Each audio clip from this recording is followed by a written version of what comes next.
नमस्कार, SBT news में आपका स्वागत है। पेश है 20 जुलाई गुरुवार दोपहर 1:15 बजे राजस्थान की बड़ी खबरें। इस न्यूज बुलेटिन के प्रायोजक हैं विनी केक एंड मोर। तो सबसे पहले एक नजर डालते हैं आज की हेडलाइंस पर।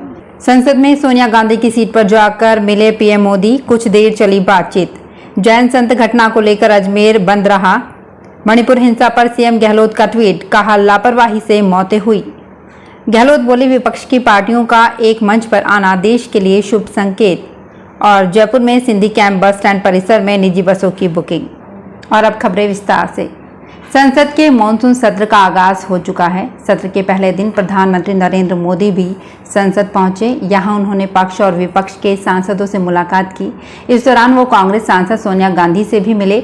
लोकसभा कक्ष में दोनों ही नेताओं ने कुछ देर तक बातचीत की और एक दूसरे का हाल भी जाना। सदन की बैठक आरंभ होने से कुछ देर पहले पीएम मोदी ने सदन में सत्ता पक्ष और विपक्षी सदस्यों की दीर्घा की तरफ जाकर नेताओं का अभिवादन किया। जब वो विपक्ष की दीर्घा के पास पहुंचे तो सोनिया गांधी के साथ उनकी थोड़ी देर बातचीत भी हुई। संसद सत्र के पहले दिन नेता आमतौर पर एक दूसरे का अभिवादन करते हैं। आपको बता दें कि इससे पहले पीएम मोदी ने मीडिया से बातचीत भी की और मणिपुर में 2 महिलाओं के साथ हुए दरिंदगी को शर्मनाक बताया। पीएम मोदी ने कहा कि किसी भी कीमत पर गुनहगार को बख्शा नहीं जाएगा। दिगंबर जैन संत आचार्य की कर्नाटक प्रांत में हुई घटना को लेकर सकल जैन समाज के आह्वान पर गुरुवार को अजमेर में जैन समाज ने व्यापारिक प्रतिष्ठान बंद रखकर विरोध जताया। समाज की ओर से किए गए बंद के आह्वान का अन्य संगठनों ने भी समर्थन किया। समाज के महिला पुरुष छोटे धड़े की नसिया दौलत बाग के सामने एकत्रित होकर साधु संतों के सानिध्य में मौन रैली के रूप में नया बाजार चौपड़ पर पहुंचे। वहां हुई सभा में संतों और वक्ताओं ने मुकदमा फास्ट ट्रैक अदालत में चलाने और आरोपियों को कड़ी से कड़ी सजा देने की मांग की। सभा के बाद में मौन जुलूस निकालकर जिला कलेक्टर को प्रधानमंत्री और राष्ट्रपति के नाम ज्ञापन दिया गया। सचिन पायलट के बाद अब मणिपुर घटना के कथित वायरल वीडियो पर राजस्थान के मुख्यमंत्री अशोक गहलोत ने ट्वीट करते हुए कहा कि अत्यंत दुख की बात है कि मणिपुर में हिंसा बंद होने का नाम नहीं ले रही है। इससे पूरा देश चिंतित है। मणिपुर को देखकर राजस्थान में लोग पूछ रहे हैं कि भाजपा की सरकारों को कानून व्यवस्था चलाना क्यों नहीं आता। राजस्थान के मुख्यमंत्री अशोक गहलोत ने देश में विपक्ष की पार्टियों के एक मंच पर आने पर खुशी जताते हुए कहा है कि ये देश हित के लिए एक शुभ संकेत है। गहलोत ने सोशल मीडिया के माध्यम से कहा कि अब विपक्ष की पार्टियों का एक मंच पर आना संभव हुआ, जो देश हित के लिए एक शुभ संकेत है। उन्होंने कहा कि आने वाले दिनों में ये गठबंधन देश के भविष्य की बेहतरी के लिए एक बड़ा कदम साबित होगा।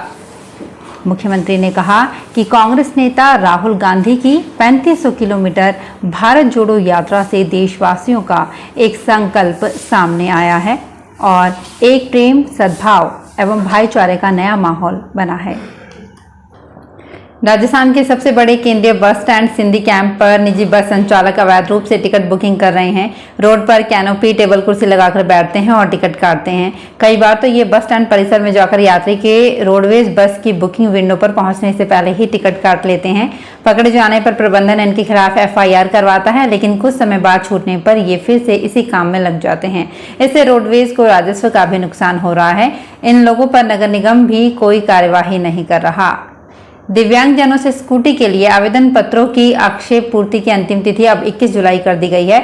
दौसा में सामाजिक न्याय एवं अधिकारिता विभाग के सहायक निदेशक डॉक्टर करतार सिंह मीणा ने बताया कि मुख्यमंत्री की बजट घोषणा में दिव्यांगजनों के लिए 5000 स्कूटियों के वितरण की घोषणा की गई थी। इनके लिए 2 जून तक ऑनलाइन आवेदन पत्र किए गए थे। आवेदन पत्रों की आक्षेप पूर्ति की अंतिम तिथि 5 जुलाई से बढ़ाकर 21 जुलाई निर्धारित की गई है। जिन दिव्यांगों ने स्कूटी के आवेदन पत्र आक्षेप पूर्ति से लंबित हैं, वे 21 जुलाई तक आक्षेप की पूर्ति कर सकते हैं। बीकानेर से जोधपुर और जयपुर के लिए संचालित रोडवेज की वोल्वो बस सेवा बंद होने से यात्री परेशान हो रहे हैं। रोडवेज की डिलक्स सेवा के तहत बीकानेर जोधपुर बीकानेर और बीकानेर जयपुर बीकानेर वोल्वो बस का संचालन हो रहा था।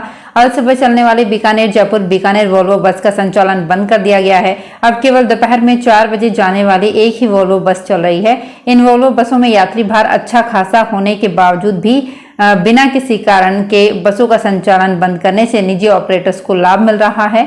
वहीं रोडवेज सूत्रों का कहना है कि डिलक्स बसों का अभाव होने से इनका संचालन स्थगित किया गया है। हरियाणा सरकार ने इतिहास में पहली बार 22 में से 12 जिलों में बाढ़ की घोषणा कर दी है। आखिर अचानक सरकार ने ऐसा कदम क्यों उठाया, क्योंकि दूसरे राज्यों ने भी ऐसा नहीं किया, इसको लेकर सबके मन में सवाल है। इसका जवाब ये है कि बाढ़ घोषित करने से हरियाणा सरकार को जल्द ही केंद्र सरकार से स्पेशल रिलीफ फंड मिलेगा। हरियाणा में अगले साल विधानसभा चुनाव और उससे पहले लोकसभा चुनाव होने हैं। स्पेशल रिलीफ फंड मिला तो बाढ़ पीड़ितों को आर्थिक मदद मिलेगी। बाढ़ से हरियाणा को अब तक 500 करोड़ रुपए के नुकसान का अनुमान है। जैसलमेर में समर्थन मूल्य पर फसलों की खरीद फिर अटक गई है। पहले बारदाना नहीं होने के कारण फसलों की खरीद रुक गई थी। अब परिवहन ठेकेदार के फरार होने से एक बार फिर समर्थन मूल्य पर खरीद अटक गई है। परिवहन ठेकेदार ने वेयर हाउस से पहले ही फसलों से भरे बैग चुरा लिए हैं। इसके बाद से नाचना क्रय विक्रय सहकारी समिति पर फसलों की खरीद रुकी हुई है। नाचना केंद्र पर न्यूनतम समर्थन मूल्य पर खरीद को लेकर आज फेड के केंद्र बनाए गए हैं, लेकिन केंद्रों पर किसान न्यूनतम समर्थन मूल्य पर फसल नहीं बेच पा रहे हैं। किसानों को महीनों पहले ऑनलाइन रजिस्ट्रेशन करवाने के बाद भी अपनी बारी का इंतजार करना पड़ रहा है। रामलीला को लेकर लोगों में एक अलग ही आस्था है। भगवान राम को सजीव रूप में देखना इसी से संभव हो पाता है। राम के पात्र का अभिनय करने वाले व्यक्ति को मंचन के दौरान भगवान जैसा सम्मान मिलता है। रामायण के दृश्यों को दिखाने के लिए कलरफुल पर्दों का प्रयोग किया जाता है। समय डिजिटल का है, इसलिए मंचन में डिजिटल स्क्रीन का प्रयोग होगा। यह आयोजन राम राज्य संकल्प महाअभियान और राम राज्य महोत्सव की ओर से कराया जाएगा।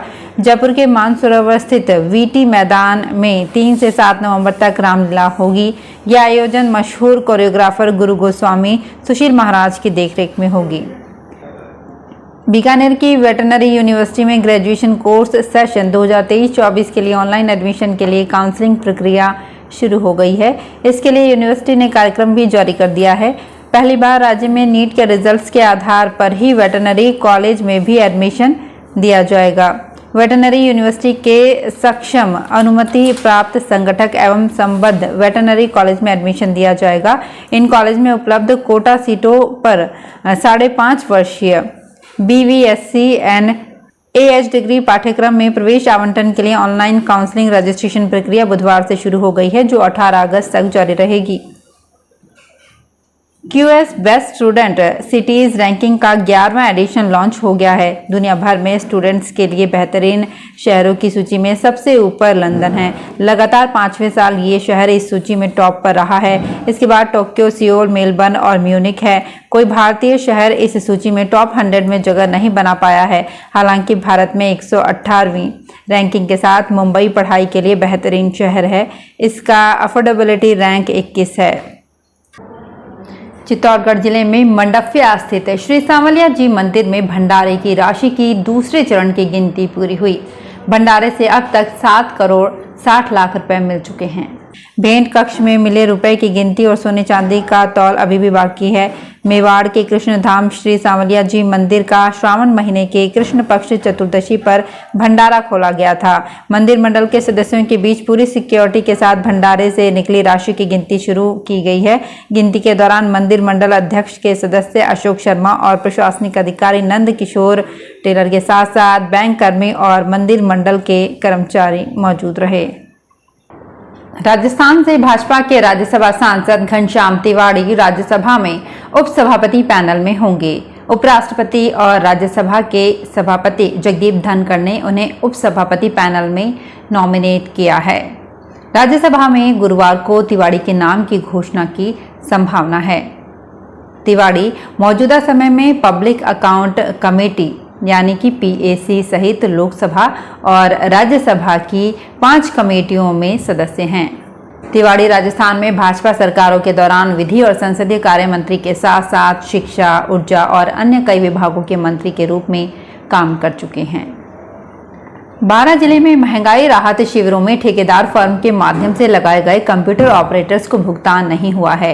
ऑपरेटर्स ने बताया कि महंगाई राहत शिविर में 24 अप्रैल से 30 जून तक निजी फर्म के माध्यम से शिविरों में 2-2 कंप्यूटर ऑपरेटर लगाए गए थे। जिले भर में 110 कंप्यूटर ऑपरेटर्स ने काम किया था। कंप्यूटर ऑपरेटर्स को अभी तक भी भुगतान नहीं किया गया है। इस संबंध में एडीएम सत्यनारायण आमेठा का कहना है कि ठेकेदार फर्म ही ऑपरेटर्स को भुगतान करेगी। तो फिलहाल इस बुलेटिन में इतना ही, फिर हाजिर होंगे कुछ और बड़ी खबरों के साथ। प्रिय दर्शकों, क्या एसबीटी न्यूज़ आप रेगुलर देखना चाहते हैं और आपने अभी तक इसे सब्सक्राइब नहीं किया है तो इसे कर लें। साथ में बेल आइकन को भी प्रेस जरूर करें। और हाँ, आपसे एक बात और कहनी है, आपको एसबीटी न्यूज़ के वीडियोस कैसे लगते हैं? अच्छा लगे तो इसे लाइक करें और कमेंट बॉक्स में अपने सुझाव ज़रूर दें। और आप किस एरिया से हैं और कहां से देख रहे हैं ये ज़रूर बताएं। इससे हमें आपका मार्गदर्शन मिलेगा और हम और भी बेहतर वीडियोस आप तक पहुंचाने की कोशिश करते रहेंगे। धन्यवाद।